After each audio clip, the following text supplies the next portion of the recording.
नमस्कार दोस्तों। जिस प्रकार इससे पहले वाले भाग में, पहले वाले वीडियो में इंजन की पावर को गियर बॉक्स के अंदर किस प्रकार से मेंटेन करके वाहन को सड़क पर रोड और लोड के अनुसार ले जाया जाता है, चलाया जाता है, इसकी भागों की जानकारी, पावर कहाँ से कहाँ तक किस प्रकार से पहुँचती है, और उसके बाद जब इंजन की पावर को हम ट्रांसमिशन से जोड़ते हैं, गियर बॉक्स से जोड़ते हैं, तो उस समय जब क्लच शाफ्ट के द्वारा वो पावर गियर बॉक्स के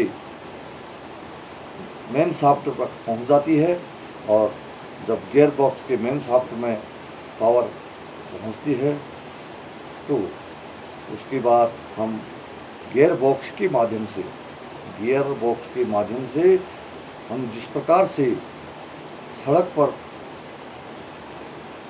और गाड़ी में जिस प्रकार का लोड है उस प्रकार का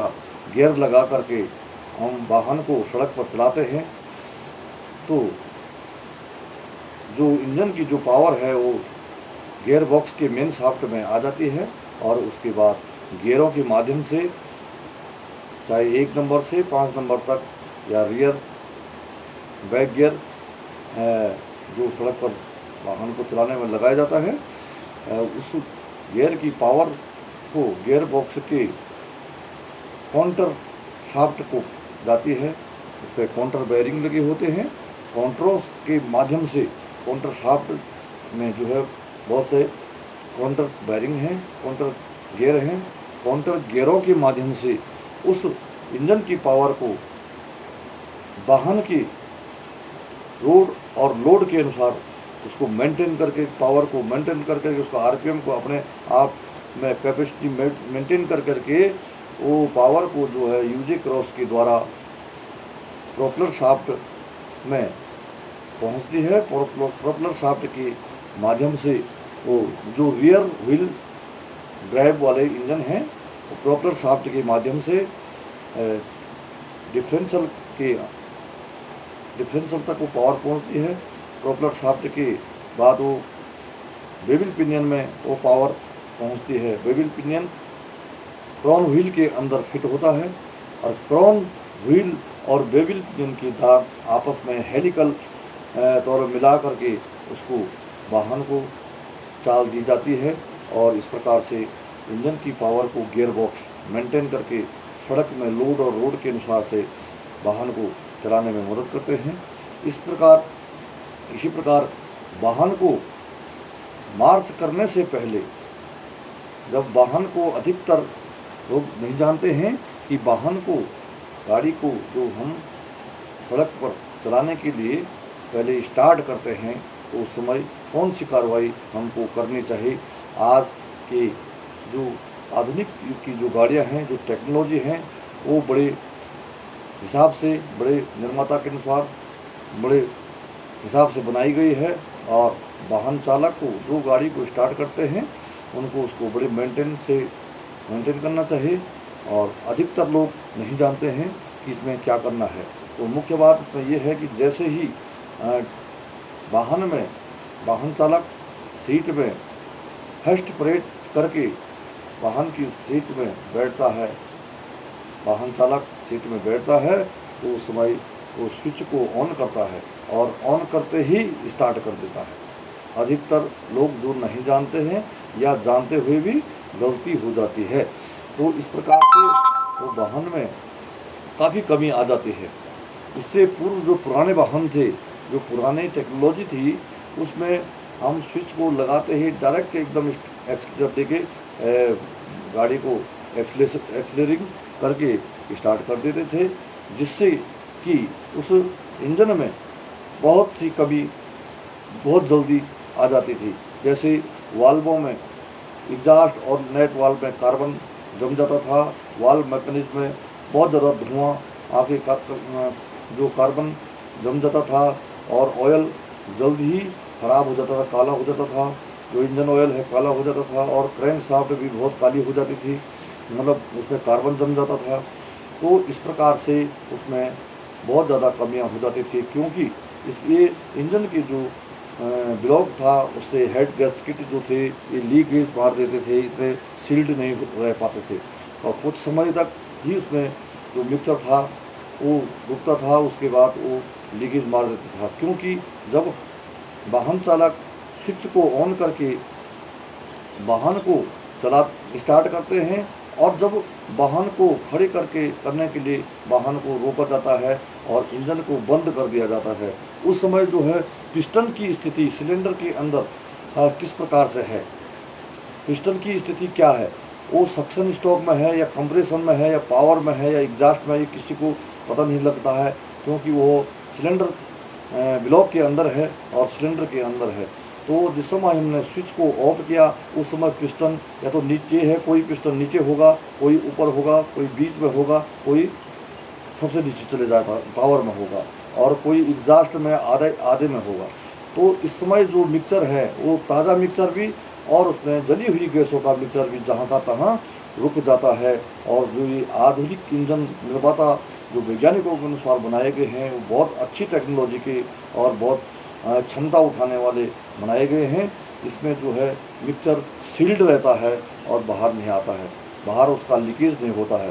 तो इसलिए उसमें जो लोग गाड़ी को स्टार्ट करते हैं उनको ये ध्यान देना चाहिए कि हम स्विच को ऑन करके कम से कम 1 मिनट, कम से कम 30 सेकंड या 20 सेकंड तक इंजन स्विच को ऑन रखें और जब तक कि उसमें एक आवाज़ क्लिक की आवाज़ आ जाती है तब तक उस स्विच को आगे स्टार्ट के लिए ना घुमाएं, मतलब उसकी फर्स्ट पोजीशन में ही उसको ऑन करके रखना है और एक्सीलरेटर में बिल्कुल भी पाँव नहीं रखना है, क्योंकि ये टेक्नोलॉजी का काफ़ी विकास हो गया है और जो लोग इस चीज़ को नहीं जान रहे हैं उनकी गाड़ियाँ अधिकतर इंजन ख़राब हो जाते हैं धीरे धीरे। तो इसका ध्यान दिया जाए, जो लोग नहीं जानते हैं उनके लिए है और जो जानते हैं तो बहुत अच्छी बात है। और जानते हुए भी जो आदमी गलती करता है या उसको गलती नहीं करनी चाहिए। तो इस प्रकार से इंजन को क्या होगा कि जैसे ही हम स्विच को ऑन करेंगे तो जो इससे पूर्व जिस समय गाड़ी को ऑफ किया था उस समय इंजन की स्थिति, पिस्टन की स्थिति सिलेंडर के अंदर क्या थी, तो वो जो मिक्सर चाहे वो ताज़ा मिक्सर हो चाहे वो जली हुई गैसें हो, वो जहाँ के तहाँ सील्ड रहती है। तो वैज्ञानिक के अनुसार उसको एक्टिव करने के लिए, उस मिक्सर को एक्टिव करने के लिए, उसको आइडियल करने के लिए उसमें स्विच में ऐसी व्यवस्था की गई है, इलेक्ट्रिक ऐसी व्यवस्था की गई है जो कि वो सिलेंडर के अंदर काम करने के लिए, मेंटेन होने के लिए मतलब एक रेडी पोजीशन में हो जाता है। जो मिक्सर सील्ड उसके अंदर रुका हुआ था जिस समय आपने इंजन को ऑफ किया है, तो उसमें वो उसको रेडी पोजीशन में करने के लिए ही वो इंजन का जो स्विच का फर्स्ट पोजीशन को तो कुछ देर रोक करके उसको एक्टिव किया जाता है। ऐसी इस प्रकार की व्यवस्था निर्माता ने उसमें रखी है। और जैसे ही वो एक्टिव हो जाता है तो आप अगर एक्सीलरेटर में बिल्कुल भी पाँव नहीं रखना है और स्विच को स्टार्टिंग हालत में स्विच को स्टार्ट कर देना है और स्विच को स्टार्ट करते ही सर्वप्रथम जो रुका हुआ मिक्सर उसमें पूर्व में इंजन को बंद करते समय जो रुका हुआ मिक्सर था उस मिक्सर से ही वाहन सेल्फ स्टार्टर के माध्यम से स्टार्ट हो जाता है और पिस्टन उसमें हर अपने पोजीशन में आकर के फिर काम करना शुरू कर देता है। और उसमें जो स्लो रनिंग, जो एक्सीलरेटर में जो आरपीएम के लिए स्लो रनिंग रखी रहती है और वो स्लो रनिंग के ही मुताबिक अपना इंजन स्टार्ट होना शुरू हो जाता है। जिससे कि क्या होगा कि इंजन के अंदर अगर हमने बिना स्विच को ऑन किए सीधे ही स्टार्ट कर दिया तो जो पुराना बचा हुआ पहले का मिक्सर है, जो जिसमें इंजन को बंद किया था उस समय का मिक्सर है, वो मिक्सर जो है जल नहीं, एक्टिव नहीं हो पाता है। और जैसे ही वो एक्टिव नहीं होगा तो उसमें क्या होगा कि वो एकदम कच्चे धुएं के रूप में ज़्यादा धुआं निकाल करके और ज़बरदस्ती इंजन के अंदर जलना शुरू कर देगा, क्योंकि वो काफ़ी समय से रुका हुआ मिक्सर होता है और उसको हम ज़बरदस्त मतलब अपने इग्निशन स्विच के माध्यम से, सेल्फ स्टार्टर के माध्यम से उसको फोर्स दे के अपने ज़बरदस्ती उसको मिक्सर को जलाने की कोशिश करते हैं तो वो मिक्सर क्या होता है कि एकदम मतलब एक्टिव नहीं होता है, इसलिए वो बहुत ज़्यादा काला धुआं छोड़ता है, और जिससे कि इंजन के अंदर inlet valve, exhaust valve, valve mechanism और उसमें क्रैंक शाफ्ट और सिलेंडर के बोर और उसमें कन्वेक्शन चैम्बर, उसमें काला धुआं फैल जाता है, और जो उसमें मोबिल ऑयल होता है वो भी काला होने लग जाता है। तो उससे कितना नुकसान हो गया है, मानो कि उसमें इंजन में वो जल्दी से जल्दी इंजन रिपेयरिंग मांगना शुरू कर देता है। इसलिए पुराने इंजन में वाल्व मैकेनिज्म को जल्दी ही टॉप ओवरहाल बोलते थे, टॉप ओवरहाल करना पड़ेगा, क्योंकि उसमें ये व्यवस्थाएं नहीं थी, क्योंकि इंजन इतने सील्ड नहीं थे, गैसकिटों से ये मिक्सर लीक हो जाता था, इसलिए जो है इंजन जल्दी जल्दी खराब, कम पावर लेने लगते थे, और वो जो है इंजन जल्दी रिपेयरिंग मांगते थे। इस समय के इंजन जो इस प्रकार से व्यवस्था बनाई है, लेकिन वाहन को चलाने वाला या जो वाहन को स्टार्ट कर रहा है उसको ये जानकारी हो जानी चाहिए कि हमने जो इग्निशन स्विच का जो फर्स्ट पोजीशन है उसको ऑन करके 10 या 15 सेकंड के लिए उसको छोड़ देना है। अगर आप उसको रोकते नहीं है फर्स्ट पोजीशन में, सीधा सेकंड पोजीशन में, स्टार्ट की पोजीशन में कर देते हैं, स्टार्ट करने लग जाते हैं, तो आपके इंजन में ये खराबी आ सकती है। आएगी। और आपका चाहे वो डीजल इंजन हो, चाहे वो पेट्रोल इंजन हो, चाहे वो किसी प्रकार, चाहे वो सीएनजी हो, चाहे वो इलेक्ट्रिक इंजन हो, आप उसको डायरेक्ट स्टार्ट करेंगे तो इस प्रकार से इसमें कमियां आएगी और वो जो है इंजन जल्दी खराब हो जाएंगे। इसलिए कि आप इसको हमेशा ध्यान दें कि एक्सीलरेटर में बिना पाँव रखे आइडियल स्पीड में, स्लो रनिंग में स्विच को प्रथम स्थिति में ऑन करें, और मिक्सर को, जो पुराना मिक्सर जो रुका हुआ मिक्सर था उसको एक्टिव होने दें, और जब वो एक्टिव हो जाएगा उसके बाद वो एक्सीलरेटर की स्लो रनिंग से वो जो उसमें मिक्सर जलने लगेगा और इंजन अच्छी तरह काम करने लग जाएगा, और आपकी जो आरपीएम है आपका सुंदर सा आरपीएम बनेगा, आपके इंजन की ज़्यादा लाइफ हो जाएगी, उसमें काला धुआं नहीं आएगा, उसमें मोबिल ऑयल ख़राब नहीं होगा, आपकी क्रैंक शाफ्ट ख़राब नहीं होगी, आपका वाल्व मैकेनिज्म ख़राब नहीं होगा, इनलेट एग्जॉस्ट वाल्व आपके सुरक्षित एवं सही रहने वाले हैं। अगर आप ये गलती नहीं करते हैं, अगर इस प्रकार की गलती आपसे होती है तो इंजन की लाइफ बिल्कुल कम हो जाएगी। ये निर्माता कि वैज्ञानिक की टेक्नोलॉजी, जो आधुनिक टेक्नोलॉजी है, इस प्रकार के, जो इससे पूर्व पुरानी टेक्नोलॉजी के पुराने लोग थे, जो वाहन चालक थे, पुराने वाहन चालक थे, उस समय प्राइवेट वाहन तो कम ही होते थे, लेकिन जिन लोगों ने वो गाड़ियाँ, उस समय की जो टेक्नोलॉजियों को ये पहाड़ी रोड में और मैदानी रोड में जो चलाया है, अक्सर पहाड़ी रोड में जिस प्रकार से उसमें टेक्नोलॉजी थी, उसकी स्टीयरिंग को जितना आप मोड़ों में दाएं काटोगे उतना ही उस बाएं तरफ हाथ से पूरा घुमाना पड़ता था, और वही हाथ से फिर दाहिने को घुमाना पड़ता था, वही बाएं घुमाना पड़ता था, क्योंकि उस समय तक पावर स्टीयरिंग और पावर ब्रेक या पावर वाली इस प्रकार से गियर से ऑपरेट होने वाला ये स्टीयरिंग और ब्रेक सिस्टम इस प्रकार का वाहन में नहीं था, और वो टेक्नोलॉजी जो है बहुत हार्ड टॉप टेक्नोलॉजी थी। उस समय के लोग गोल्ड कर्मठ थे, और जो लोग अभी भी उस वाहनों को जिन्होंने चलाया होगा, और खैर मतलब वीडियो को कोई देखेंगे और उसके बाद वो लोग सोचेंगे कि भाई क्या बोल रहा है, कि उस समय के जो लोग, वो ड्राइवर थे, उनकी आत्मा को पूछो, उनकी आत्मा को अगर पूछा जाए तो उन्होंने भी बहुत बड़ी लड़ाई लड़ी है अपने ज़िंदगी में, क्योंकि अरुणाचल की जैसी पहाड़ी जिसमें कि जीरो बैंड, कितने जीरो बैंड हैं, और हिमाचल की जैसी पहाड़ियाँ, उत्तराखंड की जैसी पहाड़ियाँ, और भी जो पहाड़ी इलाके, जितने भी पहाड़ी, नेपाल जैसी पहाड़ी इलाके, जहाँ पर कि वाहनों को चलाने में जो वाहन चालक थे उन्होंने कितनी तपस्या, कितने टफ हिसाब से उन वाहनों को चलाया है, जो कि टेक्नोलॉजी का उसमें इतनी एडवांस नहीं थी। पुरानी जो टेक्नोलॉजी थी, जो टाटा मर्सिडीज गाड़ियाँ थी, जिनके आगे बोनट होते थे, पीछे ड्राइविंग सीट होती थी, जो टाटा मर्सिडीज डी मॉडल होते थे, जो डी मॉडल टाटा के, और उससे पहले भी जो और गाड़ियां हैं, शक्तिमान, डॉज, जो इस प्रकार की जो गाड़ियां पुरानी टेक्नोलॉजी की जो गाड़ियाँ थी, उसके बाद एक टाटा 1210, इस प्रकार की गाड़ियों के जो स्टीयरिंग थे वो जितना मोड़ों में उसको 3.5 राउंड या 5.5 राउंड या 4 राउंड जितना उसको आप दाहिने काटेंगे उतना ही उसको बाएं काटना पड़ता था। उस समय के वाहन चालकों के हाथों में इतनी मोटी मोटी हथेलियाँ हो जाती थी और पूरे बाजुओं में बहुत ज़्यादा मतलब लोड पड़ता था इसका। अगर वाहन उस समय के वाहन चालक 100 किलोमीटर वाहन को चलाते थे तो शाम को वो सो नहीं पाते थे, दूसरे दिन के लिए उतने एक्टिव नहीं हो पाते थे वाहन चलाने के लिए। लेकिन फिर भी उन लोगों ने कितने कर्मठ लोग थे जिन्होंने कि 400-400, 300-300, 400-400 किलोमीटर उन वाहनों को चला करके अपना काम पूरा किया है एक दिन में। वो बिना पावर वाली गाड़ियाँ थी और उसमें लोगों ने कामयाबी हासिल की है और उन्होंने भी बहुत बड़ा कष्ट खाया है, ऐसी बात नहीं। टेक्नोलॉजी अब जो है काफ़ी एडवांस हो चुकी है और काफ़ी सरल हो गई है, लेकिन थोड़ा से उसको जानकारी हासिल करना बहुत ज़रूरी है। क्योंकि अगर आप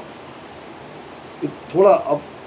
जानकारी नहीं लोगे, इंजन के बारे में आपको जानकारी नहीं होगी, अपनी गाड़ी के बारे में आपको जानकारी नहीं होगी, आपके स्टीयरिंग के बारे में जानकारी नहीं होगी, उसके ब्रेक के बारे में जानकारी नहीं होगी, उसके क्लच के बारे में जानकारी नहीं होगी, उसके लुब्रिकेंट के बारे में जानकारी नहीं होगी, उसके कूलिंग सिस्टम के बारे में आपको जानकारी नहीं होगी, तो आपके सबसे बड़ा फॉल्ट उसमें इलेक्ट्रिक फॉल्ट आ जाता है। अगर आपको इलेक्ट्रिक सिस्टम के बारे में जानकारी नहीं है, आप अपनी बैटरी को मेंटेन नहीं कर रहे हैं, उसमें डबल बैटरियाँ लगी हुई हैं और आप उसमें अल्टरनेटर का ध्यान नहीं रखते हैं, आप गर्म इंजन में पानी डाल देते हैं और इस प्रकार से आपकी तारों को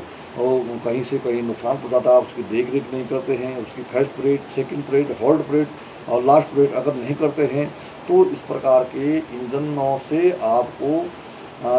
आप मतलब इस प्रकार से गलती आपसे हो सकती है। लेकिन आपको जानकारी है या जानकारी रखते हैं या आप सीखना चाहते हैं, चाहे आप किसी भी माध्यम से सीखें, लेकिन वाहन के बारे में पूरी जानकारी रखें और उसके बाद उसको चलाने में आज के युग में इतना आनंद है और रोज़गार का बहुत अच्छा साधन है और वाहनों को चलाएं और बहुत मेंटेन से अपना काम करें। लेकिन जो पुराने उस समय जो प्राइवेट वाहन भी नहीं थे, उस समय जो निजी वाहन या सरकारी वाहन जिस प्रकार के जो भी जो कॉमर्शियल वाहन थे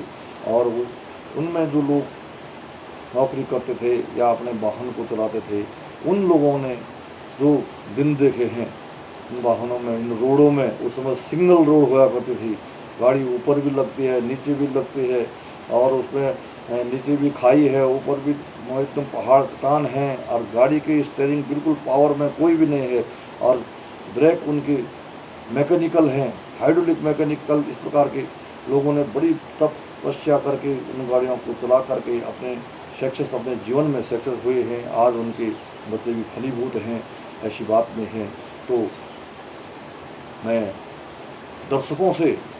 और जानकारी लेने वालों से निवेदन करूंगा कि आज की वीडियो बहुत इंटरेस्टिंग, इससे बाद भी इस प्रकार की वीडियो इंटरेस्टिंग होती रहेगी और अच्छी से अच्छी जानकारी देते रहेंगे। और आज उन पुराने लोगों को जिन्होंने उस समय उन पहाड़ियों पर, उस मैदानी क्षेत्रों में, उस पहाड़ी क्षेत्रों में उन वाहनों को सही सलामत अपना काम किया है और उन वाहनों में अपने कर्मठता से उन वाहनों को चलाया है और इस प्रकार की टेक्नोलॉजी के बारे में जानकारी दी है, तो उनके लिए